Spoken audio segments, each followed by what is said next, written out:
வணக்கம்.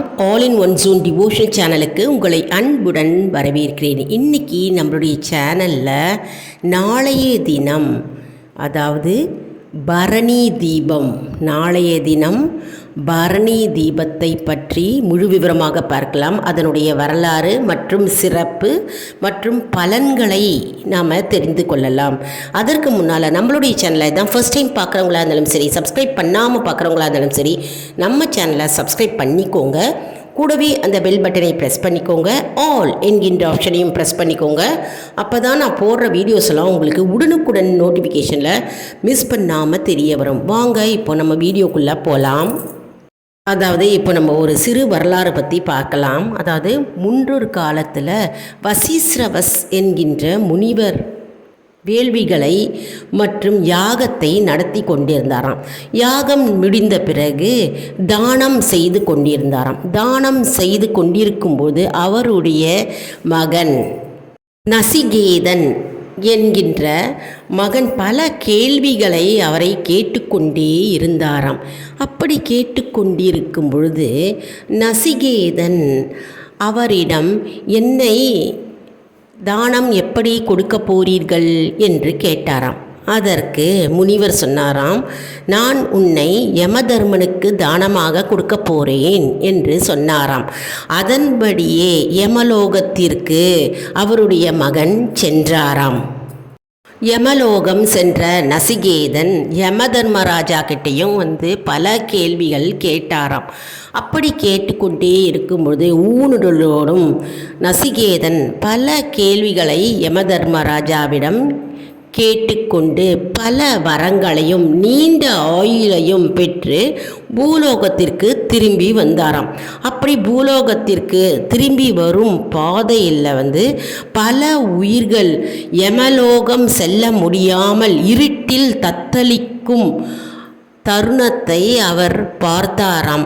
அப்படி பார்த்து கொண்டிருக்கும் போது நசிகேதன் திருவண்ணாமலை ஈசனிடம், சிவபெருமானிடம் கேள்வியை கேட்டாராம். அப்பொழுது அதாவது சிவன் கூறியதாவது, பரணி நட்சத்திரம் அன்று கார்த்திகை மாதத்தில் எந்த வீட்டில் விளக்கு ஏற்றுகிறார்களோ அந்த வீட்டில் இருப்பவர்களுக்கு யமலோகம் செல்லும் பாதை தெரியும், யமலோகம் செல்லும் வெளிச்சம் தெரிய வரும். மேலும் சொக்கப்பானை ஏற்றினால் பல உயிர்கள் பூலோகத்திலிருந்து யமலோகம் செல்கிறதற்கு வெளிச்சம் தெரிய வரும் மற்றும் பாதையும் தெரிய வரும் என்று அவர் வாக்கு கொடுத்தாராம். சிவபெருமான் வாக்கு கொடுத்து தீபம் ஏற்றிய, அதாவது சொக்கப்பானை முதல்ல ஏற்றிய இடம் திருவண்ணாமலை ஆகும். அதனால் திருவண்ணாமலையில் பரணி தீபம், திருவண்ணாமலை தீபம், விஷ்ணு தீபம், நாட்டு கார்த்திகை தீபம், தோட்ட தீபம், தோட்ட கார்த்திகை தீபம் என 5 தீபங்கள் ஏற்றப்படுகின்றன. இப்போது நம்ம திருவண்ணாமலை கார்த்திகை பரணி தீபம் சிறப்பை பற்றி பார்க்கலாம். அதாவது திருவண்ணாமலை கார்த்திகை தீபத்தை யார் காண்கிறார்களோ அவர்களில் 21 தலைமுறைக்கு முக்தி கிடைக்குமாம். அதாவது அந்த தீப காட்சியை நம்ம பார்க்கும்போது நம்முடைய 21 தலைமுறைக்கு முக்தி கிடைக்குமாம். எவ்வளோ அற்புதம் பாருங்க. மேலும் திருவண்ணாமலை தீபத்தன்று மலையை நாம் பார்த்து நமச்சிவாய, ஓம் நமச்சிவாய அப்படின்னு நம்ம உச்சரித்தால் 3 கோடி பலனை நம்ம பெறலாம் என்பது ஐதீகம். 3 கோடி உச்சரித்த புண்ணியம் நமக்கு கிடைக்குமாம். மேலும் திருவண்ணாமலை கார்த்திகை தீபம் ஏற்றிய பிறகு அந்த மலையை நம்ம பார்த்து கிரிவலம் சுற்றி வந்தால் அந்த கிரிவலத்தின் போது அந்த கதிர்கள் நம் உடலில் ஊடுருவி நமக்கு ஆன்மீக பலம் கூடும் மற்றும் நமக்கு ஆன்மீக சக்தி நமக்கு ஏற்படும் என்பது ஐதீகம். மேலும் தீபத் திருநாளில் 5 முறை, அதாவது 70 கிலோமீட்டர் நம்ம கிரிவலம் சுற்றி வந்தால் நம்ம எவ்வளவு பாவம் செய்திருந்தாலும் அந்த பாவங்கள் குறைய ஆரம்பிக்கும் என்பது ஐதீகம். மேலும் முழுமையாக அந்த பாவங்கள் குறையும் என்பது ஐதீகம். அதாவது திருவண்ணாமலையில் தீபம் ஏற்றும் பொழுது நாம் நமோ நமக நமோ நமக நமோ நமக என்று நம்ம கோஷம் இட்டால் நம்முடைய வாழ்வில் மங்களம் பெருகுமாம். மேலும் திருவண்ணாமலை கார்த்திகை தீபத்தை காண்பதற்கு சித்தர்கள் வருவார்களாம்.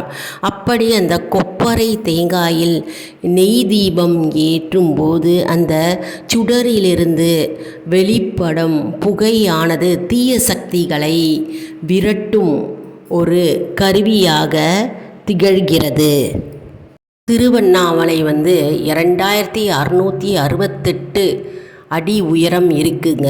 கீழிருந்து நம்ம மேலே பார்க்கும் பொழுது சுமார் 8 கிலோமீட்டர் தூரம் இருக்குமாங்க. மற்றும் நம்ம மலை உச்சிக்கு போகிறதுக்கு 4 மணி நேரம் ஆகுமா. திருவண்ணாமலை கார்த்திகை தீபத்திற்கு சர்வாலய தீபம், பரஞ்சுடர், சிவஜோதி, விளக்கீடு என்ற பெயர்கள் உள்ளன.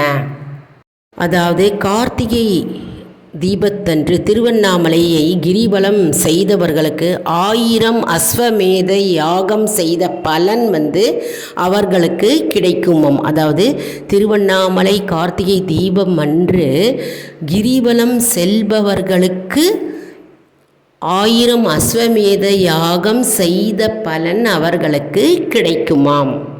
கார்த்திகை தீபத்தன்று சிவலிங்கம் முன்பு நம்ம நெய் தீபம் ஏற்றி வழிபட்டால் நம்முடைய பாவங்கள் தீரும் மற்றும் நம்முடைய வாழ்வு வளமாகும் என்பது நம்பிக்கை. திருவண்ணாமலை தீபக்காட்சியை நம்ம நேரடியாய் நம்ம பார்த்தா சகல தானங்கள் கொடுக்கும் பலன்கள் நமக்கு கிடைக்குமாம். என்னென்ன தானங்கள் உண்டோ அந்த அத்தனை தானங்கள் செய்த பலன் நமக்கு கிடைக்குமாம்.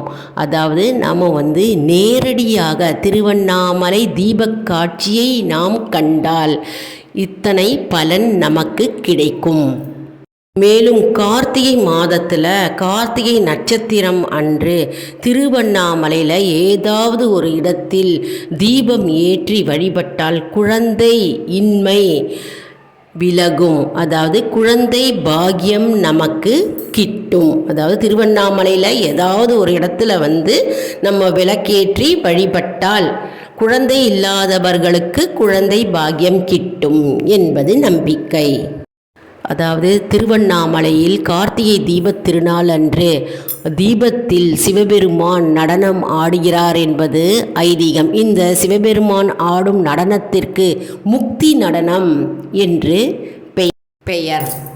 திருவண்ணாமலை தீபத் திருநாள் அன்று அந்த காட்சியை பார்க்க முடியாதவர்கள், காண முடியாதவர்கள் அதை பற்றி நாம் நினைச்சாலே போகிறோம், நமக்கு அதனுடைய முழு பலனும் நம்மை சேரும் என்பது நம்பிக்கை.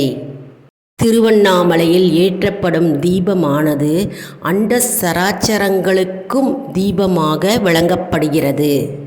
திருவண்ணாமலையில் ஏற்றுகின்ற தீபமானது இறைவன் ஒன்றே மற்றும் இந்த உலகத்தை இயக்குகின்ற இறைவன் ஒன்றே என்று தத்துவத்தை நமக்கு உணர்த்துகிறது.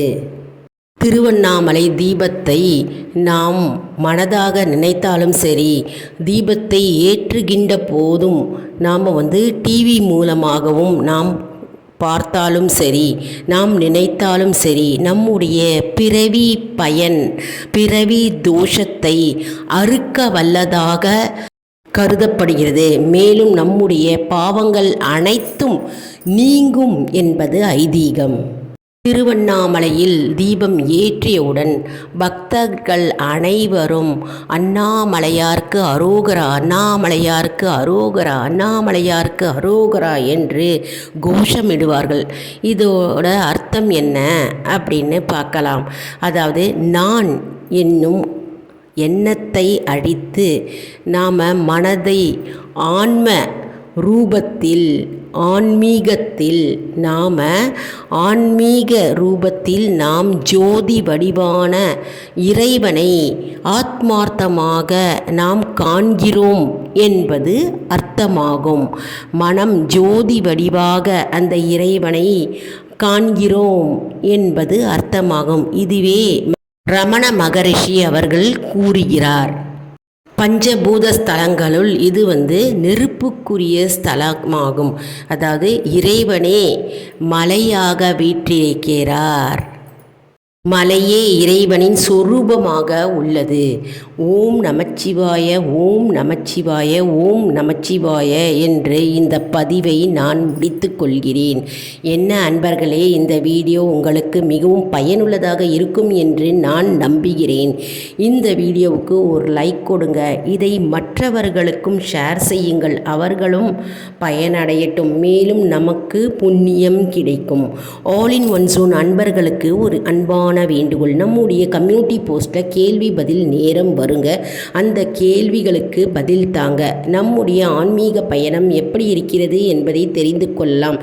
இதன் மூலம் நமக்கு ஒரு ஊக்கமாகவே அமையும் இல்லையா? இது சப்ஸ்கிரைப் செய்தவர்களுக்கு மட்டுமே தெரிய வரும். அதனால் நம்முடைய சேனலை மறக்காமல் சப்ஸ்கிரைப் செய்து கொள்ளுங்கள்.